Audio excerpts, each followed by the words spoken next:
Looking back at Black Sails and the series finale review by Marcus Blake. It's hard to say goodbye to a show that we have come to love. And for me, Black Sails is definitely one of those shows. Just like Spartacus on Stars, I felt at a loss that the show is not here anymore, that I'm not going to get another season. But I want to first start out by saying that they wrapped everything up nicely, and it's exactly how it should end, I guess is the best way to describe it. I've been thinking over the past week about what to really say and to express everything that I love about this show. So I'm going to start with this. Season 4 wasn't the best of the seasons. Season 2 is still by far my favorite in the way they ended that season, where you start to see the pirates really come together, is probably the best. However, Season 4 is really about the emergence of Long John Silver, or the legend behind the pirate. And, going the last few feet to what will become Treasure Island. Setting up the backstory and telling the story of, Captain Flint's buried treasure. But what has made this show so great is really the dynamics between the pirates, and that there is no clear-cut line or right and wrong, except to say that everybody agrees that they don't need British control, that they want to be able to live their lives outside of the British Empire. But how to attain that has really been the struggle within that show. And of course, while the first few seasons really centered on what became known as Captain Flint's War, and it centered on his backstory being a former British naval officer, in leading to the reasons why he did what he did. Season 4 is really Long John Silver taking the reins. Because at the end of Season 3, and here's a spoiler for you, we see how the legend was created and why it needed to be created. So, really, the centerpiece pirate really is supposed to be Long John Silver, but there is this great struggle between him and Captain Flint, as, is talked about in the book Treasure Island. Now, for a prequel, and this in Black Sails is very much a prequel, 20 years set before Treasure Island, to give us a clear understanding of where everybody is and what drives these characters, especially the characters that you have come to know in Treasure Island. That's the brilliance of Black Sails. Wrapped up with what I think is the greatest cinematography in dealing with old school naval battles. And we haven't seen scenes like that on, an 18th or 19th century ship since the movie Master and Commander with Russell Crowe. So if you're a Navy guy, or even just a war buff that loves to see those kind of battles unfold and see the strategy behind it, that's one of the things that has made Black Sails great. Season 4, we see these pirates after Charles Vane has died, and he has become a martyr. We see them coming together for that one common goal, to be able to rid the British and Governor Rogers from Nassau. All of these pirates who didn't used to work together have now come together for that one common purpose. And you get to see how Blackbeard fits into everything and what he chooses to do. But if you don't know anything about this show really started out with Captain Flint's idea of capturing the Spanish war chest of like 5 million gold pieces to be able to finance their war. And then, of course, all the double dealing that went behind it between these pirates to try to attain that. But we get to Season 4, where Captain Flint kind of has to take a back seat. Everybody is starting to realize that the common purpose to win this war can't be his rage. It can't be his personal war because he's lost everything, to the British Empire. There has to be a greater goal. Um, what I've loved about season 4 is the fact that Long John Silver really does come into his own, and he becomes the leader and the smarter one. And if you watch season 3, you see that it's the night before the final battle.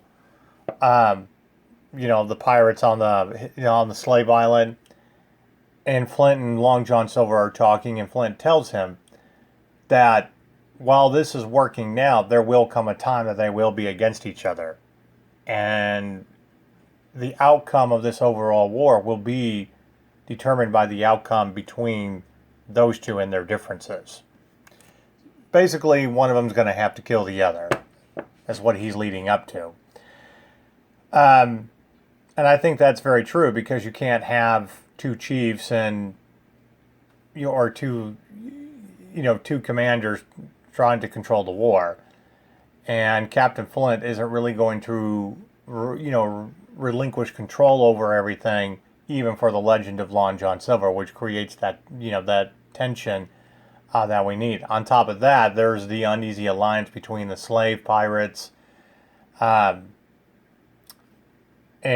of course, enter Billy Bones, which, if you know the book Treasure Island, Billy Bones is the first mate or former first mate of Flint, who walks into the bar and starts telling the tale to Jim, and the people in the little inn about the treasure, and kind of sets up the entire story.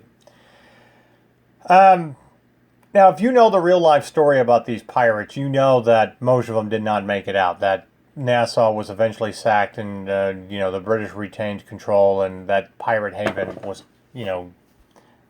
destroyed.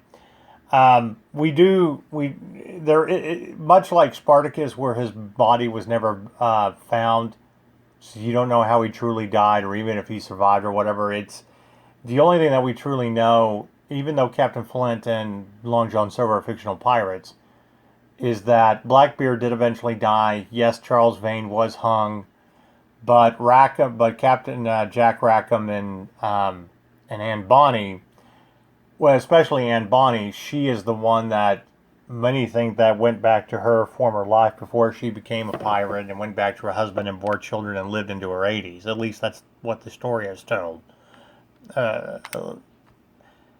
But if there is anything about, I kind of say this in an intro, if you're listening to this review, that Black Sails started with a legend and ends with a legend.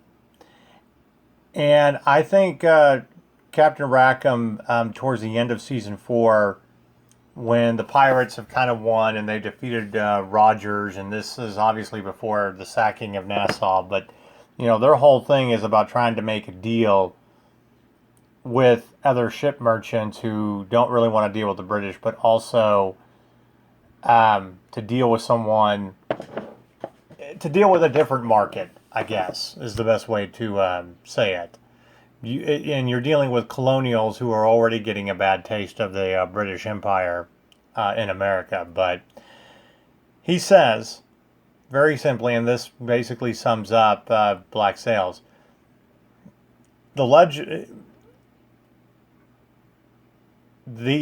just because history isn't true doesn't mean that people won't believe it. And it's always, we've heard it time and time again, that those who win the war get to write the history. And very much like Thucydides and Roman history, we don't know exactly what is accurate and true, because it's all built upon stories that have been handed down. Hence why the brilliance of creating the legend of Long John Silver for everybody to fear.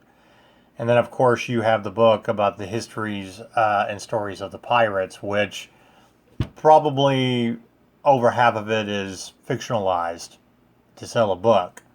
And that's where, the idea of Treasure Island came out of Robert Louis Stevenson, who wanted to tell a story 20 20 years later based on this other kind of fictional account of, the legends of pirates in this area.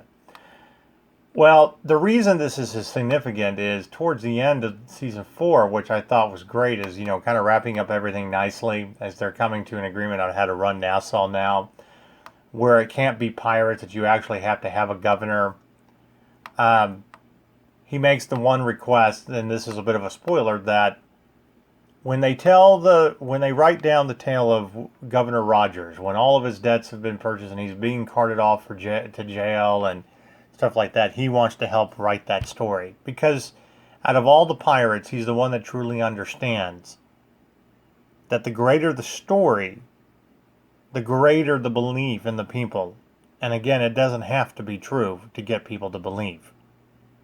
And in a lot of ways, that is the history that is learned. Now, the show is kind of ambiguous, much like the Dark Knight Rises, where you don't really know whether Captain Flint survives or not. And I thought that was particularly important when Silver is telling the woman he loves that just maybe there was an opportunity for him to go away, and he understood that he couldn't be a part of the equation. He was the one problem that had to be taken out for the unity to stand between colonials and pirates, and to make Nassau work as a trading center. They had to, and Flint was smart enough to know that he had to be removed. But maybe he didn't have to die. Maybe there was a place in Georgia, kind of like a prison where you're able to roam, where he could go, and the love of his life, who didn't quite die but was shipped off because of his homosexuality and embarrassment to his family, maybe he was there, and maybe they could be reunited. And that the story of Captain Flint would die with that. Whether it's true or not, and whether, that really, it's nice to think that that's a possibility, instead of, finding Captain Flint's bones on the treasure island. But, if you've read the book, then that's basically what, people tend to believe anyway.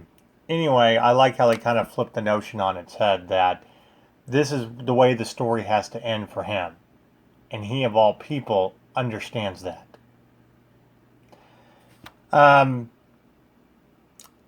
The ending of the season finale, about how it wrapped up, in them kind of reclaiming control of Nassau for the time being, that there is an actual government, a governor, a representative, but pirates still exist, and it allows. It's nice to see Rackham telling the story over a a cup of rum with a shipmate before they set sail again, and then to talk about the signs and the things that people visually have to see to remind them, and they stare over the bridge, and look at a pirate flag before they go looking. And then he remarks, maybe I will go looking for Captain Flint's treasure again. But season 4 really was about how are all of these people who are against each other, for the most part, how are they going to keep their unity together to defeat the British, who also had to invite the Spanish to ransack the island because the pirates were the common enemy. It worked out nicely. It's a great, fantastic tale. I also kind of love the fact that you get that Billy Bones doesn't really die. You think he's going to die and Flint should kill him, but he gets stranded on the island, which, again, if you've read the book Treasure Island, he is stranded on an island until he gets picked up. And then eventually, he goes off, tells the tale, and it sets in motion what the story of Treasure Island is. But Black Sails at its heart is very Shakespearean. There's no black and white. There's no one side that's better than the others. It's what side you choose to believe in, and I think that's the brilliance of the story. Unlike Spartacus, which we all love on the Stars channel, which you were clearly on the side of the slaves revolting, you understand everybody's reasoning. Even when, Eleanor Guthrie, who seems to have betrayed everything, is trying to salvage and make some kind of manageable government or whatever, and then throws in with Rogers, you don't even completely fault her, even though they want to kill her. I think out of all the pirates, the only one that you really truly hated was Hornigold, which, of course, if you know the story, Hornigold does sign up and and gets his pardon by the British government, and then basically seeks out to hunt down all the other pirates that he once sailed with. But yeah, I mean, season 4, from episode to episode, was really building up to how they were going to deal with Nassau and make a deal. And I like the fact that the deal that they were trying to make was to give up the treasure to basically they were going to buy Nassau, and the government was going to leave, because that's all they were really trying to do, was claim the treasure back for the Spanish. And that was what Rogers had to do to get rid of his debts. But like all great stories, hardly anybody ever makes it out alive, and that's definitely what happened with this. But, stories about pirates aren't about being truly accurate. They're only better told through legends. They're those fantastic stories that we want to hear. It's what we, if I can borrow from X-Files, I want to believe it. It may not be true, but this is what I want to believe, because the story is so much better.